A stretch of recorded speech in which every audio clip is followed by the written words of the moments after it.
இப்போ ராகுல் காந்தி சொல்றது முழுக்க முழுக்க உண்மை.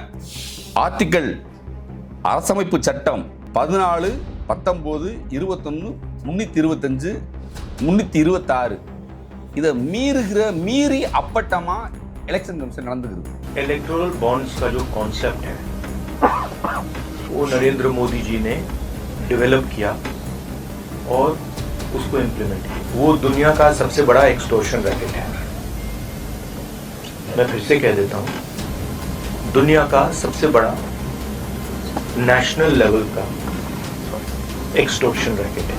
மூத்த வழக்கறிஞர் பிரசாந்த் பூஷன் இன்னைக்கு சொல்லியிருக்கிறாங்க, ஓட்டு திருட்டுக்கு எதிராக இது நடக்கும். இது பல்வேறு இது இங்கே இதெல்லாம் இலங்கையில் நடக்கும்னு நம்ம எதிர்பார்த்தோமா? The elector mentioned above family, myself, my family member has not acquired the citizen of any other country. அப்புறம் என்ன சொல்ற? அந்த 8,10,00,000 வாக்காளர்கள்ல 67% வாக்களித்திருக்காங்களா? நிதிஷ்குமார் வீட்டுக்கு போயிருப்பான். இப்ப கணக்குல என்டிஏ ஜெயித்த ஒரு 174 இடங்கள்ல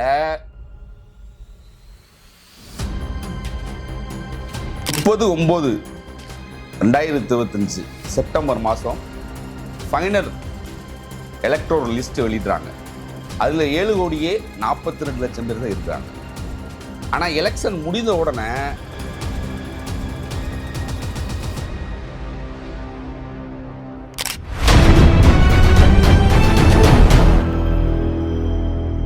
சார் வணக்கம். வணக்கம். நல்லா இருக்கீங்களா? நல்லா இருக்கும். குறிப்பாக எஸ்ஐஆர் சீர்திருத்தங்கிறது இன்னைக்கு இந்தியா முழுக்க பேசும் பொருளாக மாறி அது ஒரு வகையில் பீகார் நடைமுறைப்படுத்தி அதன் விளைவாக பார்த்தீங்கன்னா இன்னைக்கு அந்த சீர்திருத்தத்துக்கு பிறகு பீகாரில் பாஜக தலைமையிலான கூட்டணி வெற்றி பெற்றிருக்கிறது. இன்னைக்கு இந்தியா முழுக்க பேசும் பொருளாக மாறி இருக்கிறது. ஆனாலும் எஸ்ஐஆர் என்பது ரொம்ப அவசியம்தாங்க பேசக்கூடிய நபர்களை நம்ம பார்க்க முடியுது. முதற்கட்டம் எப்படி பார்க்குறீங்க நீங்கள்? எஸ்ஐஆர் என்பது என்ஆர்சியை புறவாசல் வழியாக கொண்டு வருவது. SIR is not nothing but NRC. இந்த 2002 புகைப்படத்துடன் கூடிய வாக்காளர் அட்டை தேர்தல் கமிஷன் அறிமுகப்படுத்துகிறாங்க. இன்றைக்கு 2025. இந்த 23 வருட காலத்தில் இந்த வாக்காளர் தீவிர சிறப்பு திருத்தம் வேலை அப்படியே அதுக்கு ஒரு மாதம் டைம் தமிழ்நாட்டில் ஃபிக்ஸ் பண்ணியிருக்கிறாங்க, டிசம்பர் 10க்குள்ளே. இது சம்மந்தமாக நவம்பர் 26 சுப்ரீம் கோர்ட்டில் வழக்கில் வருது. பீகாரில் ஒரு 65 லட்சம் வாக்காளர்களை நீக்கியிருக்கிறாங்க. இது ஒரு தேர்தல் கமிஷன் கைப்பாவையாக வைத்துக்கொண்டு பிஜேபி வெற்றி பெற்றிருக்கிறாங்க, நிதிஷ்குமார் வெற்றி பெற்றிருக்கிறாங்க. இது என்டிஏ கூட்டணிக்கு கிடைத்த வெற்றி அல்ல, ஜனநாயகத்திற்கு கிடைத்த தோல்வி. ஒரு எலெக்ஷன் அப்படின்றது சுதந்திரமாகவும் நியாயமாகவும் ஃப்ரீ அண்ட் ஃபேர் போறவள மறுக்க முடியுமா? என்ன டேட்டா வச்சிருக்கீங்க? அது அவங்க வாக்காளர் தேர்தல் அறிவித்த போது அவங்க எவ்வளவு தேர்தல் அறிவித்த போது 30/9/2025 செப்டம்பர் மாதம் ஃபைனல் எலக்டோரல் லிஸ்ட் வெளியிடுறாங்க. அதில் 7,42,00,000 பேர் தான் இருக்கிறாங்க. ஆனால் எலெக்ஷன் முடிந்த உடனே 7,45,00,000 பேர் வாக்காளர் இருக்கிறாங்க. 3 லட்சம் எக்ஸ்ட்ரா வருது. 67 விழுக்காடு தேர்தலில் பதிவாயிருக்கு, ஓட்டுகள் பதிவாயிருக்கு அப்படின்னு சொல்றாங்க. சரி, அப்ப 7,45,00,000 பேர் எப்படி வந்தாங்கன்னு கேட்டாப்பாங்கன்னா, அந்த 2 கட்டமாக நடக்கிற தேர்தலின் போது வேட்புமனு தாக்கல் பரிசு நிலைக்கு 10 நாளைக்கு முன்னால கூட நாங்க சேர்த்தோம் அப்படின்னு சொல்றாங்க. 2 கட்டமா அப்ப எப்படி சொல்ல வர்றாங்க? 2 கட்டமா எலெக்ஷன் நடந்துச்சு, அதுல 3 கோடி பேரை நாங்க சேர்த்துக்கிட்டோம், அது விதிப்படி தான் அப்படின்னு சொல்றாங்க. இது முழு பூசணிக்காயை சோத்துல மறைக்கிறது. ஒரு சீசரின் மனைவி சந்தேகத்திற்கு அப்பாற்பட்டவளா இருக்க வேண்டும். தன் சொந்த மனைவியை வந்து சந்தேகத்துல ராமன் வந்து சீதையை தீக்குளிக்க வச்சான். ஒரு எலெக்ஷன் கமிஷன்ங்கிறது சந்தேகத்திற்கு அப்பாற்பட்டு சந்தேகத்துக்கு இல்லாம டிரான்ஸ்பரண்டா வெளிப்படைத்தன்மையா சொல்லணும். நீங்க எலெக்ஷன் தேதி அறிவிக்கிறதுல இருந்து எல்லா இதுவும் இப்படிதான் செய்றீங்க. ஆளுங்கட்சிக்கு விவரம் செய்யறாங்க. அதுக்காக தான் என்ன பண்ணாங்கன்னா வந்து தேர்தல் கமிஷனரை சீஃப் எலெக்ஷன் கமிஷனரில் எலெக்ஷன் கமிஷனரை அப்பாயின்மெண்ட் பண்ணுறதுல பிரதமர், எதிர்க்கட்சி தலைவர், குடியரசுத் தலைவர் அப்படி இருந்ததை காலங்காலமாக இருந்ததை அம்பேத்கர் சட்டம் கொண்டு வரும் மேலே நாட்டில் தேர்தல் சுதந்திரமாக நடைபெறணும்னா என்ன செய்யறதுன்னு சொல்லி கான்ஸ்டியூஷன் அசம்பிளியில் டிபேட் நடந்த பொழுது பல்வேறு கருத்துக்கள் சொன்னாங்க. அப்போ அம்பேத்கர் சொன்னாங்க, பிரைம் மினிஸ்டர், ஆப்போசிஷன் லீடர், குடியரசுத் தலைவர் 3 பேரும் ஃபைனலைஸ் பண்ணணும் அதுன்னு சொன்னாங்க. அந்த எதிர்க்கட்சி தலைவர்ன்ற இடத்துல நீங்கள் ஒரு யூனியன் மினிஸ்டர் நுழைச்சிட்டீங்க. அங்கே ஒரு சங்கியை கொண்டு வந்து உட்கார வச்சிட்டீங்க. அந்த சங்கி தான் இப்போட தேர்தல் கமிஷனர் ஞானேஸ்வர். அவர்கிட்ட சந்தேகம் கேட்டால், கேள்வி கேட்டால், என்னடா இவ்வளோ குளறுபட்டு கேட்டால் அஃபிடவிட் தாக்கல் பண்ணும். தீக்குளிக்க வேண்டியது தன்னுடைய மனச்சாட்சிப்படி உண்மையை சொல்வது, வெளியிடுவது, நாங்கள் கேட்கிற கேள்விக்கு பதில் சொல்வது தேர்தல் கமிஷனர் தான். நாங்கள் கிடையாது. அப்போ கேட்டால் அஃபிடவிட் தாக்கல் பண்ணுன்னு சொல்லலாம். அஃபிடவிட் தாக்கல் பண்ண சொல்கிற நீ இந்த டேட்டா எப்படி வந்தது, இது எப்படி இந்த மோசடி எப்படி நடந்துச்சு, அப்படி பார்த்தாலும் கூட இந்த வென்று சொல்கிற கணக்குப்படி 7,45,00,000 பேர் வந்து தேர்தல் இருக்காங்க அப்படின்னா 67% வந்து போலாயிருக்கு அப்படின்னு சொல்கிறேன். அப்போ 7,45,00,000 1% வந்து 7,45,000. அப்போ 67% எவ்வளவு? 67% கூட்டினா 4,99,15,000. 4,99,15,000. 67%. ஆனா விழுந்திருக்கிற ஓட்டு அந்த 4,99,15,000 விட 2,45,08,800 கூட விழுந்திருக்கு. ஓ சரி, அது எப்படி விழுந்துச்சு? உன் கணக்குப்படியே எவனாச்சும் 243 தொகுதி, தமிழ்நாட்டில் 234 தொகுதி, ஏன் ஒரே பேச நடத்துறான்னு எலெக்ஷன் டிக்ளேருக்கு முன்னால வந்து இலவசத்தை வேர்ல்டு பேங்க் வந்து கடை வாங்கி இப்போ ஆயிரக்கணக்கான கோடியை அறிவிக்கிறார். அது ரேவடி கல்ச்சர். நாங்க தமிழ்நாட்டில் ஸ்டாலின் செஞ்சா, திமுக செஞ்சா ரேவடி கல்ச்சர் சொல்ற. நீ இப்ப என்ன அங்க சொல்ற? பிரசாந்த் கிஷோர் அதை சொல்லியிருக்காரு, 14,000 கோடி. ஆமா சொல்லியிருக்கிறாங்க. அப்போ வந்து அங்க வந்து ஒரு திட்டமிட்டு நேர்மையான தேர்தல் நடைபெறலை. ஒரு விவிபேட் எந்திரங்கள் முழுமையாக எண்ணப்படலை. பாதுகாப்புல குளறுபடி நடந்திருக்குது.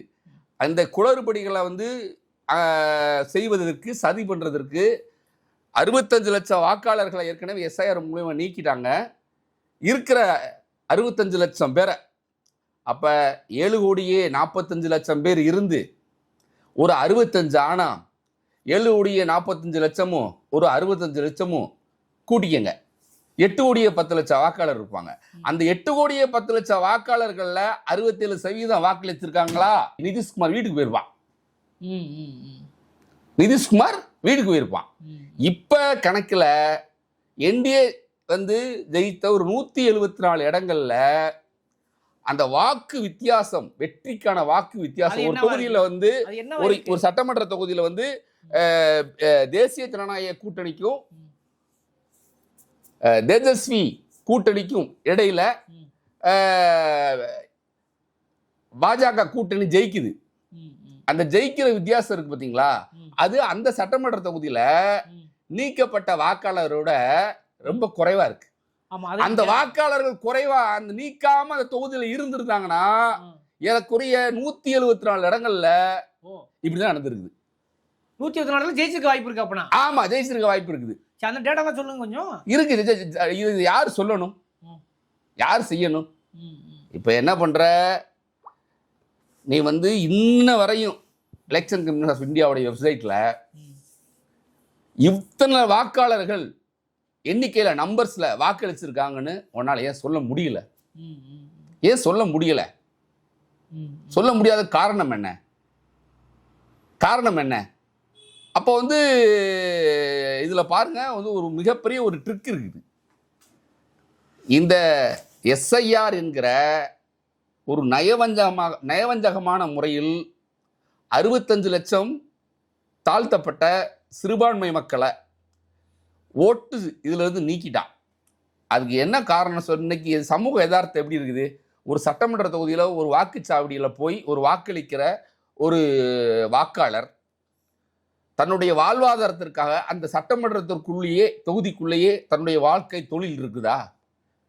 இந்தியாவில் குறிப்பாக பீகாரில் வட மாநிலங்களில் 15 கோடி பேர் இடம்பெயர்ந்து வாழ்கிறாங்க. அதுக்கு ஒரு எஸ்ஐஆர் நீ கொண்டு வர்ற. உனக்கு தேவை ஃபோட்டோ தான். ஃபோட்டோன்னா நீ வந்து என்ன செய்யணும்? நியாயமாக இருந்தா 2002 எலெக்ஷன் கமிஷன் புடுங்கின எடுத்த போட்டா இப்போ இருக்கிற வாக்காளர் இருக்கிற முகத்தோட மேட்ச் ஆகலை. புதுசாக ஃபோட்டோ கொடுத்து உங்கள் வாக்காளர் அடையாள அட்டையை ஜெராக்ஸ் பண்ணி நீங்கள் ஓட்டு போடுற பூத்தில் போய் கொடுத்துருங்க, அவங்களோட ஒரு ஒப்பு வச்சுட்டு தருவாங்கன்னா ஈஸி. நீ என்ன சொல்ற இதில்? சொல்லுங்க. இந்த ஃபார்மில்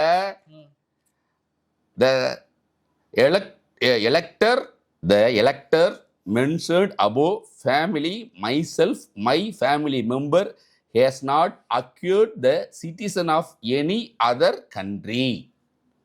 அப்புறம் என்ன சொல்ற? 1/7/2025 தகுதி ஏற்படுத்தும் நாளாக கொண்ட பீகாரின் சிறப்பு தீவிர திருத்த வாக்காளர் பட்டியலின் பிரதி. அதுல நீ என்ன சொல்ற? 1/7/87க்கு முன்னால இந்தியாவில் பிறந்திருந்தா உங்க பிறந்த தேதி பிறந்த இடத்த நீங்க சொல்லணும். பீகாரில் பாதி பேர் பர்த் சர்டிஃபிகேட்டே வாங்க மாட்டாங்க. அவங்க சமூக சூழல்ல கவர்னன்ஸ் அப்படி இருக்குது. ரேஷன் கடை கிடையாது, கல்வி நிறுவனங்கள் கிடையாது, சுகாதார கிடையாது. பர்த் சர்டிஃபிகேட் எப்படி வச்சிருவான்? அது சொல்றாங்க. ரிஜெக்ட். ஓட்டு போட முடியாது. என்ன கொஞ்சம் 87 முன்னாடி யாருக்குமே இருக்காங்க பெரும்பாலும். 1/7/1987 முதல் 2/12/2004 வரை உள்ள காலப்பகுதியில் இந்தியாவில் பிறந்திருந்தால் பிறந்த தேதி அல்லது பிறந்த இடத்தை நிரூபிக்கும் வகையில் கீழே வழங்கப்பட்ட பட்டியலில் இருந்து தங்களுக்கு உரிய ஒரு ஆவணத்தை சமர்ப்பிக்கணுமா? பேரண்ட்ஸ்க்கு இருக்கணுமா? நமக்கே இல்லை, பேரண்ட்ஸ்க்கு எப்படி இருப்பாங்க? ஏன்னா எனக்கு வந்து 18 வயசு ஆயிடுச்சுன்னா நான் புதுசா வந்து தேர்தல் பட்டியலில் அடிஷன் ஆக போறேன், சேர்க்க போறாங்க. செத்து இருந்தா நீக்க போறாங்க. 2022 புகைப்படத்துடன் கூடிய வாக்காளர் அடையாள அட்டை, தற்போது வரைக்கும் இருக்கிற அடையாள அட்டை, இதற்கிடையில உனக்கு புகைப்படம் வந்து அன்மேட்ச் மாறி இருந்தா அந்த புகைப்படத்தை நீங்க எடுத்து ஒட்ட சொல்லி கொடுங்க, ஒன்றும் பிரச்சனை கிடையாது. இறந்தவங்களை வந்து ஓட்டு பட்டியலிருந்து நீக்குங்க. 18 வயசு பூர்த்தியானவங்களை சேருங்க. ஆனா இவங்க அப்படி செய்யல, அப்படி சொல்லலை. இந்த 65 லட்சம் வாக்காளர்கள் நீக்கப்பட்டிருக்கிறாங்க. தமிழ்நாடு, மேற்கு வங்காளம், கேரளாவில் இப்போ வந்து லோக்கல் பாடி எலெக்ஷன் சேர்ந்து வருது. இந்த எஸ்ஐஆர் 30 நாள் டைம் கொடுத்துருக்குறாங்க. இன்னைக்கு வருவாய்த்துறை ஊழியர்கள்லாம் நாங்கள் எஸ்ஐஆர் பணி செய்ய மாட்டோம்னு புறக்கணிச்சுக்கிறாங்க. பணிச்சுமை, டேட்டா ஓன்ட்டே தொழில்நுட்ப கோளாறு கிடையாது. தொழில்நுட்ப நீ மறைக்கிற, பயிற்சி கொடுக்கலங்கிறாங்க. மறைக்கிற ஒரு மகளிர் சுய உதவிக்குள்ள போய் நான் என் ஆதார் கார்டை வச்சு ஒரு லோன் கேட்டா தட்டி பார்த்துட்டு நீங்க இன்னொரு குழுவில் லோன் வாங்கியிருக்கீங்க, இன்னொரு குழுவில் உங்களுக்கு பாக்கி இருக்கு, உங்களுக்கு லோன் கிடையாதுன்னு ஒரு மகளிர் குழு சொல்றான். விளக்கென்ன தேர்தல் ஆணையம் உனக்கு தெரியாதாங்கிறான். ஏன்னா ஒரு பிறப்பு சான்றிதழே வந்து அந்த மாநிலத்தில் வந்து 20% தான் வாங்குவாங்களாம் பீகாரில். இறப்பு சான்றிதழை என்ன சொல்ல? அப்படிப்பட்ட சூழலில் பிறப்பு சான்றிதழ் இருக்கணும். அதை ஏன் சொல்ற? நீ எலெக்ஷன் வந்து சரியான ஒரு நேர்மையான தேர்தல் அதிகாரி ஒரு ஐஏஎஸ் படித்த தேர்தல் அதிகாரியாக இருந்திருந்தா இந்த ஞானேஸ்வரன்ற சங்கியை நான் கேட்குறேன், சங்கியை கேட்குறேன், நீ எலெக்ஷன் கமிஷன் ஆஃப் இந்தியா தேர்தல் நடத்துறதுக்கு ஒரு அட்டானமஸ் பாடி இதில் உனக்குன்னு ஸ்டாஃப் கேட்குறியா? உனக்குன்னு மின்னணு தரவுகளை நீ கையில் வச்சிருக்கிறியா? மின்னணு தரவுகளை கையில் வச்சிருக்கிறியா? மின்னணு தரவுகளை கையில் வச்சுட்டு உன்னுடைய ஐடியா ஒரு ஒரு ஒரு வாக்காளர் வந்து அந்த எபிக் நம்பரை டைப் அடிச்சா அவர் எத்தனை மாநிலத்தில் இந்தியா இருக்கிறாரு, டபுளாக இருக்கு அப்படின்னு கண்டுபிடிக்கிற வசதி உனக்கு இருக்கா?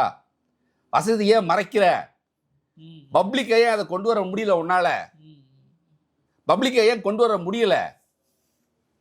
அதை சொல்ல மாட்டேற. ஆனா அங்க வந்து நீக்கப்பட்ட வாக்காளர்கள், நீக்கப்பட்ட 65 லட்சம் பேரை நீக்கிறீல, 2 வட்ட தேர்தல் நடக்குதுல, அப்புறம் புலம்பெயர்ந்த தொழிலாளர்கள் ஓட்டு போடுவதற்கு நீங்க வாங்கன்னு சொல்லி அதுக்கு போதிய கால அவகாசம் தந்திருக்கியா? இல்ல அதப்புறம் தமிழ்நாடு சேர்க்கலாம் இருக்காங்களா இன்னைக்கு? இதுதான் சூழ்ச்சி. பீகார்ல ஓட்டு போட்டு நிதிஷ்குமாரை ஜெயிக்க வச்சவனை தமிழ்நாட்டு கூட்டு வந்து அதிமுகவுக்கும் பிஜேபிக்கு ஓட்டு போட வச்சு திமுகவை தோக்கடிக்கிற சதி. என்ன சொல்றீங்க? இதுதான் மேட்ரு. இன்னைக்கு ஒரு அப்டேட்டா ராகுல் காந்தி அவர்கள் என்ன சொல்றாருன்னா, கிட்டத்தட்ட எலக்ட்ரோங்கிற விஷயத்தையே வந்து முழுக்க துஷ்பிரயோகம் பண்ணி எதிர்க்கட்சிகள் செயல்பட முடியாத அளவுக்கு வந்து முடக்குதுன்னு சொல்லி ராகுல் காந்தி இன்னைக்கு மிகப்பெரிய குற்றச்சாட்டு வச்சிருக்காரு. ஆலோசனை கூட போயிருக்காரு. அவர் சொல்ற உண்மையா? அதை நீ எப்படி பாக்குறீங்க? அது வந்து 100க்கு 100 உண்மை. என்ன 2026 நடக்க போகிற சட்டமன்ற தேர்தலுக்கு முன்பாக 35 கோடிக்கு அதிகமான வாக்காளர்களை நீக்கணும். பாஜக வெல்ல முடியாத தமிழ்நாடு, கேரளா, மேற்கு வங்காளம் 26 சட்டமன்ற தேர்தல் வரமேலு இதை செய்யணும். அதுதான் இந்த எவன் ஒருவன் இந்த நாட்டினுடைய குடிமகன் என்பதை தீர்மானிக்கிற உரிமை அரசமைப்பு சட்டத்திற்கு இருக்கிறது. அரசமைப்பு சட்டத்துடைய ஆர்டிக்கல். ராகுல் காந்தி சொல்றது முழுக்க உண்மை. ஆர்டிக்கல் அரசமைப்பு சட்டம் 14, 19, 21, 325, 326 இதை மீறி அப்பட்டமா எலெக்ஷன் கமிஷன் நடந்துகிறது. இது அரசியல் சாசனத்தை சிதைப்பது. நான் இந்த நாட்டுடைய குடிமகன் என்பதை தீர்மானிக்கிறது அரசியல் சட்டம், நீ கிடையாது. உள்துறை அமைச்சகம், நீ கிடையாது. வாக்காளர் பட்டியலில் இறந்தவங்களை நீக்கிறது, 18 வயசு பூர்த்தியானவங்களை சேர்க்கிறது, டபுள் என்ட்ரி அது வந்து சரி பண்ணுறது வந்து எலெக்ஷன் கமிஷனோட வேலை. அந்த தொழில்நுட்பம் உனக்கு வேணும். அதை விட்டுட்டு எந்த காரணம் இல்லாமல் எப்படி நீக்கிற? பிரேசில் நாட்டில் இருக்கிற ஒரு மாடலிங் லேடிக்கு எப்படா வந்துச்சு? எப்படி வந்துச்சு? பொலிட்டிக்கல் சயின்ஸு டெல்லி யூனிவர்சிட்டியில் மோடி படிச்சிருக்கிறாரு. அவருடைய சர்டிஃபிகேட்டு பொலிட்டிக்கல் சயின்ஸ் படிச்சிருக்காருங்க மோடி. நான் அந்த எலெக்ஷன் கமிஷன் ஆஃப் இந்தியாவை சொல்கிறேன். இந்த மோடியோட கூட படித்த ஸ்டூடெண்ட் ஒருத்தவங்க சொல்லுங்க. மோடி படித்த ஸ்டூடெண்ட் எப்படி சொல்லுங்க? இதை திசை திருப்புறதுக்கு முதையே வந்து ஹரியானாவிலிருந்து ஒரு 6 சிறப்பு ரயில் விட்டுருக்கான். அதுக்காக தான் 2 கட்டம் 6 சிறப்பு ரயில் விட்டுருக்கான். 6 ஹரியானாவிலிருந்து ஆளை கூட்ட வந்து செட் பண்ணி வச்சுக்கிட்டு ஓட்டை போட்டு எலெக்ஷன் வந்து 14ஆம் தேதி டிக்ளேர் ஆகுது. 10ஆம் தேதி டெல்லியில் வந்து டிசம்பரில் டெல்லியில் செங்கோட்டையிலேருந்து ஒரு 150 கிலோமீட்டருக்கு முன்னால் ஒரு இடத்துல ஒரு மெட்ரோவில் பக்கத்தில் பாம் பிளாஸ்ட் ஆகுது. ஒரு 13 பேர் இறக்குறாங்க. 7:10 வந்து அங்கே வந்து நடக்குது. 7:10 நடக்குது குண்டுவெடிப்பு. 7:30 அமித்ஷா போயிட்டார். கேட்குறியே இது எப்படி போனேன்? இந்த கிராமத்தில் நல்ல பாம்பு பிடிக்கிற பாம்பாட்டி என்ன பண்ணுவாங்கன்னா பாம்பை விட்டுட்டு பிடிப்பான். பாம்பை விட்டுட்டு பிடிப்பான். அது மாதிரில இப்போ இருக்கு. நீ ஒரு 3 பேரை சொன்ன, இப்போ அவங்க இல்லைன்ற இவங்க தான் காரணன்ற, அப்புறம் இல்லைன்ற என்ஐஏ சொல்லுது. அப்புறம் நீ ஆளுகிற ஹரியானாவில் ஒரு இடத்துல 350 கிலோ 3500 கிலோ அமோனியேட்டட் எக்ஸ்ப்ளோசிவ் எடுத்துருக்காங்க. இது என்ன அது? அப்போ அதுக்கப்புறம் என்ன சொல்கிற? அந்த குண்டுவெடிப்பு நடந்தோன்னா பாஜக தலைமை அறிவிக்குது பீகார் வெற்றியை கொண்டாட வேணாம் அப்படிங்கிற. இதுக்கு என்ன அர்த்தம்? ஓகே, இப்போ என்ன நடந்து வாய்ப்பு இருக்கு? ராகுல் சொல்றது உண்மையான்றேன். ராகுல் சொல்றது முழுக்க உண்மை. முழுக்க உண்மை. இந்த என்ஆர்சியை மறைமுகமா பின்வாசல் வழியெல்லாம் இதை கொண்டு வர்றாங்க. அப்போ பாஜக ஆளுகிற மாநிலங்களில் ஏன் இப்படி இந்த எஸ்ஐஆரை கொண்டு வர மாட்டேற? எஸ்ஐஆர் ஏன் கொண்டு வர மாட்டேற? அஸ்ஸாமில் ஏற்கனவே வந்து 2 மக்களிடையே ஒரு சிறுபான்மை தழுவிய சிறுபான்மை மக்களை நீ வந்து பிரித்து வச்சிருக்க, அட்டுழியம் பண்ணி கொல்ல விட்டு பிரித்து வச்சிருக்க. அதுக்கப்புறம் நடத்துகிற ஒரு மத வேறுபாட்டை செங்குத்தாக பிளவுபடுத்திட்டு இங்கே தேர்தல் நடத்துகிற, ஜெயிக்க போகிற. அடுத்து மேற்கு வங்கத்துக்கு வரப்போகிற, தமிழ்நாட்டுக்கு வரப்போகிற, கேரளாவுக்கு வரப்போகிற. கேரளாவில் வந்து பாதி பேர் வாக்காளர்கள் வந்து வெளிநாட்டில் வேலை பார்க்குறவங்க. உள்ளாட்சி தேர்தல் சேர்ந்து வருது. பிஎல்ஓஸ்க்கு ஸ்டாஃபு எப்படி ஒரு 30 நாளில் மழை வருது, மழை பருவகால மழை, நடைமுறை சிக்கல், பயிற்சி இல்லை, டேட்டா பேஸ் கிடையாது. எலெக்ஷன் கமிஷன் ஆஃப் இந்தியாவுடைய இணையதளத்தை வந்து ஒரு வெரிஃபையபிள் ஒரு சரிபார்ப்பு முறையில் ஒரு சாமானிய ஒருத்தரை வந்து டவுன்லோட் பண்ணுற மாதிரி இருக்குதா சொல்லுங்க. இதுக்கு பரிசு தான் அந்த சங்கி தேர்தல் கமிஷனுடைய மகளுக்கு நீதிபதி பதவி, மருமகனுக்கு நீதிபதி பதவி. அதெல்லாம் நடந்திருக்குது. அப்போ வந்து இந்த நாட்டை வந்து எல்லாத்தையும் கைப்பற்றிட்டான். Military, CBI, enforcement directory, election commission of India, Shankaracharya அடுத்து யார் நியமிக்கிறது, அடுத்த சங்கராச்சாரி யார் எப்படி வந்து சங்கர மடத்தில் தேர்ந்தெடுக்கிறாங்க, இருக்கிற சங்கராச்சாரி ஒருத்தரை ஃபில் பண்ணிட்டு போயிடுவார். அப்ப இந்த கொலிஜியத்தை கைப்பற்றி வச்சிருக்கான். யார் நீதிபதி ஆறணும், யார் நீதிபதியா வரக்கூடாது அப்படின்னு பண்றான். இப்ப அவன் கால் வைக்க முடியாத 4 மாநிலங்கள், கால் வைக்க இயலாத முடியாத 4 மாநிலங்கள், மேற்கு வங்காளம், கேரளா, தமிழ்நாடு, கர்நாடகா, இது தவிர எல்லா படத்துலையும் பஞ்சாப், இது தவிர எல்லா இடத்துலையும் என்ன நடந்தது? ஓகே சார், இது என்ன சொல்ல வரீங்க? வங்கதேச நாட்டில் தேர்தல் நடத்துறதுல முறையீடு செய்த தேர்தல் ஆணையர் கைது செய்யப்பட்டு தண்டிக்கப்பட்டிருக்கிறார். அதுபோல் இங்கு நடக்கணும். மூத்த வழக்கறிஞர் பிரசாந்த் பூஷன் வந்து இன்னைக்கு வந்து சொல்லியிருக்கிறாங்க. அதுதான் நடக்கணும். மூத்த வழக்கறிஞர் பிரசாந்த் பூஷன் வந்து இன்னைக்கு வந்து சொல்லியிருக்கிறாங்க. அதுதான் நடக்கணும். ஒரு மாணவர் போராட்டத்தை ஸ்ட்ரைக்கை வந்து அடக்குனதற்காக வங்காளதேசத்தினுடைய அதிபருக்கு மரண தண்டனை கொடுத்துருக்காங்க. படிச்சிங்களா? இங்கே இருக்க 64 ஏதாவது உடைக்கி இருக்குது. காஷ்மீரில் 378 நீக்கிட்டா எப்படியே கொட்டும் பாலாறு தேனாறு ஓடணும்ல. இப்போ இங்கே என்ன வாழுது? அங்கே போராட்டக்காரர்களை இங்கே எதுக்கு சிறை வச்சிருக்கிற? எதுக்கு இராணுவம்? எதுக்கு வந்து இணையதளத்தில் அங்கே முடக்கி வச்சிருக்கிற? விவசாய சட்டம் கொண்டு வந்து போராடிய விவசாயிகளை எவ்வளோ பேரை கொண்ட. அப்போ அந்த 64 மோடி என்ன பண்ணுறது? அங்கே கொடுத்தாருன்னா அங்கே கொடுக்குறாங்க. அப்படி ஒன்றும் நடக்கும். ஒரு புரட்சி நடக்குங்க. இதுக்கு எதிராக வந்து ஓட்டு திருட்டுக்கு எதிராக வந்து இது நடக்கும். இது பல்வேறு இது எங்கேயும் இதெல்லாம் இலங்கையில் நடக்கும்னு நம்ம எதிர்பார்த்தோமா? வெள்ளை மாளிகையில் புகுந்து போராட்டம் பண்ணாங்களே, அது நடக்கும். ஒன்றும் பிரச்சனை கிடையாது.